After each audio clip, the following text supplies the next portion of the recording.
بسم اللہ الرحمن الرحیم۔ وحید کی دنیا کو دیکھنے والوں کو خوش آمدید۔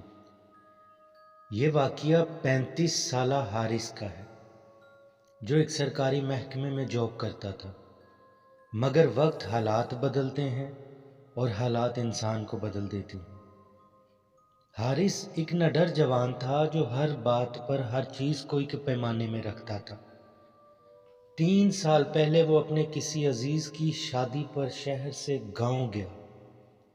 وہ نہیں جانتا تھا زندگی بدلنے والی۔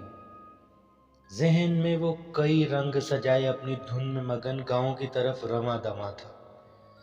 گاؤں پہنچ کر پرتپاک ملاقاتیں ہوئیں۔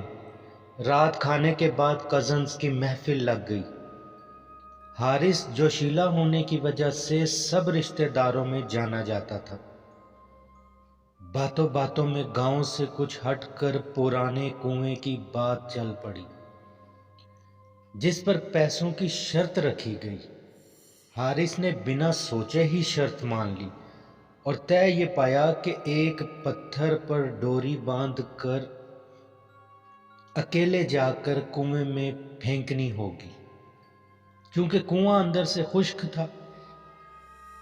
صبح یہ پتھر کنویں کے اندر اگر گرا ہوا ملا تو تم جیت گئے۔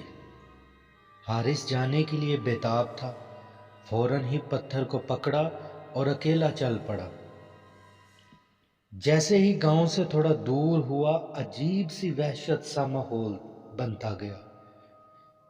کوئی آبادی نہ تھی۔ خیر حارث کے جنون کے آگے کچھ نہ تھا۔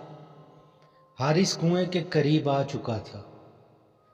جیسے ہی پتھر کنویں میں پھینکا، کسی کے رونے کی آواز آئی۔ حارث تھوڑا سا تو گھبرایا مگر وہم سمجھ کر واپس چل پڑا۔ مگر اگلے ہی لمحے اسے یقین ہو چکا تھا کہ اب وہ اکیلا نہیں جا رہا۔ کون ہے؟ حارث کے پوچھنے پر کسی کے ہنسنے کی آواز آئی۔ حارث تیز قدموں کے ساتھ گاؤں کی طرف بڑھا، مگر جیسے جیسے تیز ہوتا گیا آوازیں بھی تیز ہوتی گئیں۔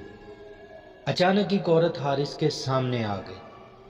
حارث بری طرح ڈر چکا تھا۔ اس نے حارث کی طرف دیکھ کر کہا، تم نے میرے بچے کو پتھر مارا؟ وہ عورت غصے سے غرائی۔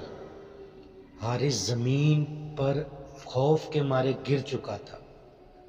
آواز ساتھ چھوڑ چکی تھی۔ جانے کب بے ہوش ہو گیا۔